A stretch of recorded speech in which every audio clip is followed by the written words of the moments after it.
Hello, నేను doctor Raghunath Reddy. నేను KIMS sunshine hospital బేగంపేటలో pulmonology, critical care and sleep medicine డిపార్ట్మెంట్కి హెడ్గా ఉన్నాను.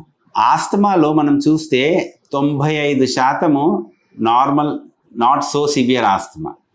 ఓన్లీ 5%లోనే సివియర్ ఆస్తమా ఉంటుంది. ఇది WHO చెప్పిన అంచనా ప్రకారంగా. కానీ మనము 95% ఆస్తమా ఉన్న normal asthma which can be controlled ఈజీగా, ఇన్హేలర్స్తోని, ట్యాబ్లెట్స్తోని ఈజీగా కంట్రోల్ అయ్యే ఆస్తమాని కూడా కంట్రోల్లో పెట్టుకోలేకపోతున్నాము. ఎందుకు అంటే అవగాహన లోపము అండ్ రెగ్యులర్గా ఇన్హేలర్స్ వాడాలంటే ఆ జంకు. రెగ్యులర్గా ఇన్హేలర్స్ వాడమంటే అదేదో అలవాటు అయిపోతుందనో, లేకపోతే దాంట్లో స్టెరాయిడ్ ఉంటుందనో చాలా అపోహలు ఉన్నాయి పేషెంట్స్లో. ఈ రకాలైన అపోహలతోనే ట్రీట్మెంట్ ఉన్నా కూడా, మంచి ట్రీట్మెంట్స్ అవైలబుల్ ఉన్నా కూడా దానిని వాడకుండా జబ్బుని ఇంకా ముదిరిపోయేటట్టుగా చేసుకుంటున్నారనమాట. సో 95% కేసెస్లో మనకి నార్మల్, మైల్డ్ టు మోడరేట్ ఆస్తమానే ఉంటుంది కాబట్టి ఇన్హేలర్స్ వాడితే సరిపోతుంది.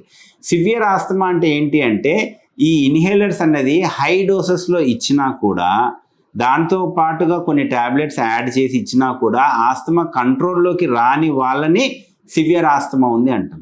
బట్ చాలా కేసెస్లో అంత హై డోస్ ఇన్హేలర్స్ వరకు కూడా వెళ్ళరు. ఇన్హేలర్స్ సరిగ్గా వాడకుండా ఉండడం వల్ల వచ్చే అటాక్సే ఎక్కువగా ఉంటాయి. సో వాళ్ళని తీవ్రమైన ఆస్తమా కింద కన్సిడర్ చేయడానికి రాదు.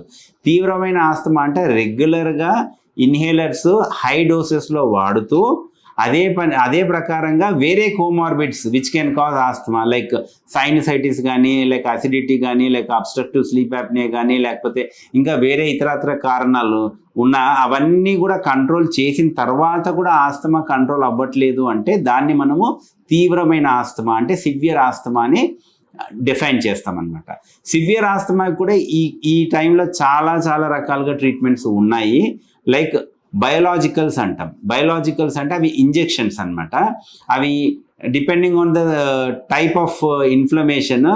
ఇప్పుడు ఐజీ లెవెల్స్ అంటే అలర్జీ ఎక్కువగా ఉండి బ్లడ్లో ఐజీ లెవెల్స్ ఎక్కువగా ఉన్నాయనుకోండి, మనం ఒమాలిజుమాబ్ అన్నది ఇస్తాం. ఒమాలిజుమాబ్ అనే ఇంజెక్షన్ మీరు రెగ్యులర్గా వాడితే అలాంగ్ విత్ ద ఇన్హేలర్స్ మీకు ఆస్తమా, తీవ్రమైన ఆస్తమా కూడా కంట్రోల్లోకి వచ్చే అవకాశం ఉంటుంది. అదే రకంగా ఈస్నోఫిల్ కౌంట్ ఎక్కువగా ఉందనుకోండి, మనం బెండలిజుమాబ్ అనేసి యాంటీ ఈస్నోఫిలిక్ బయోలాజికల్స్ ఉన్నాయి. అట్లాంటివి మనము వాడుకునే అవకాశం ఉంటుంది. అది డిపెండింగ్ ఆన్ ద ఇంజెక్షన్, అది నెల కానీ లేకపోతే 2 నెలలకు ఒకసారి కానీ అట్లా ఒక ప్రోగ్రామ్డ్ స్ట్రక్చర్లో తీసుకోవాల్సిన అవసరం ఉంటుంది. దాంతో కూడా తీవ్రమైన ఆస్తమా కూడా కంట్రోల్లోకి వచ్చే అవకాశం ఉంటుంది. మీరు తీసుకునే అదే మందులు, అదే నాణ్యమైన మందులు, కానీ సగం ధరకే. అవును, మెడ్ ప్లస్ బ్రాండ్స్ పై 50 to 80% తగ్గింపు.